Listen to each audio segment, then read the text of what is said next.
Hello? Hi, this is Dr. Stephanie, and I was going to tell you about your test results. Now this is abnormal, and this means that you have cervical cancer.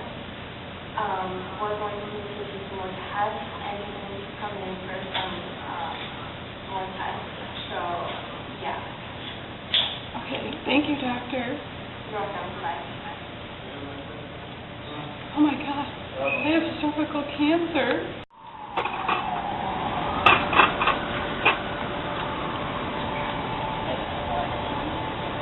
Hey, David.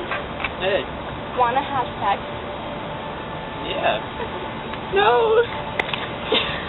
You're gonna give her HPV, which caused my cervical cancer. What's cervical cancer?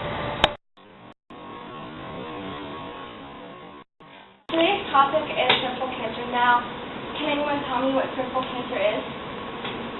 Yes, David. I think I know. Isn't it like a type of cancer? Anyone else? Can someone tell me what HPV is? Oh, I know this one. That's the new video game that's coming out in 2 days, right? Does anyone else know what HPV is? HPV is a sexually transmitted disease, and it stands for the human papillomavirus, and it's the main cause of cervical cancer.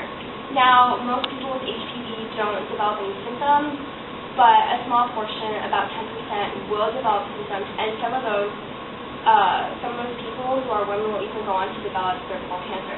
Now, back to cervical cancer. Cervical cancer affects the cervix, which is below the uterus, and it holds the uterus shut during childbirth. Now, when a baby is being born, the cervix will dilate and open.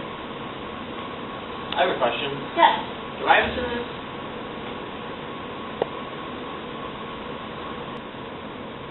Yes, Christiana. Well, how do you prevent cervical cancer? That's actually a good question. There are multiple ways of preventing it.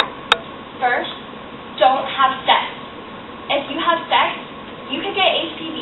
And if you get HPV, you could get cervical cancer, you could die. Secondly, if you are going to have sex, though, you should engage in a mutually monogamous relationship. Limit the number of sexual partners you have. Choose partners who have had few sexual partners themselves. And you should use a latex condom, which may prevent some strains, but not all strains of HPV. And any area not covered by the condom can still be exposed to the virus. Also,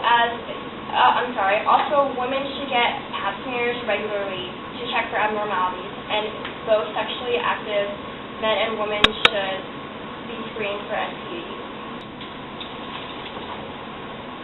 Yes, Bridget. What are the symptoms of cervical cancer? Have you been experiencing something strange? Possibly. Like what? We're all your friends. You can talk it out. Well, maybe some vaginal bleeding. What about some unusual vaginal discharge?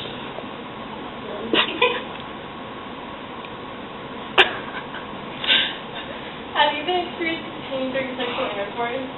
Yeah. Oh my God. You have cervical cancer. Are you okay? And I was just kidding. But those are symptoms of cervical cancer, so you should probably go see a doctor. Yes. How do they screen for cervical cancer?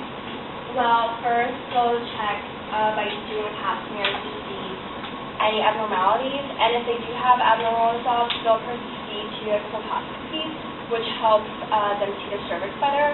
And they can also do a biopsy of the cervical tissue. Yes. What are we supposed to do if we have cervical cancer? Well, you could get a hysterectomy, which is when they remove the uterus, or variations of the surgery. Sometimes they don't remove all of the sexual organs. You can also have radiation therapy, but sometimes the therapy will cause dryness, itching, and it can even narrow the female's vagina. Chemotherapy is often combined with radiation therapy to treat the cancer. Yes, Christiana. I like to smoke G-Tex. passes a cigarette today, does this affect my risk of getting cervical cancer? Yes, it does actually.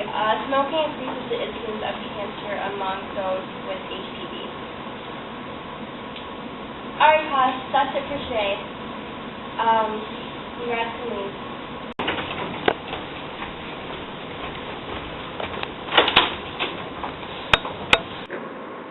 I learned a lot today in class. I'm starting to rethink the choices that I make in my life. For starters, I'm going to get my HPV treated. And after that, I'm going to prevent myself from getting all other STDs by keeping it in my pants.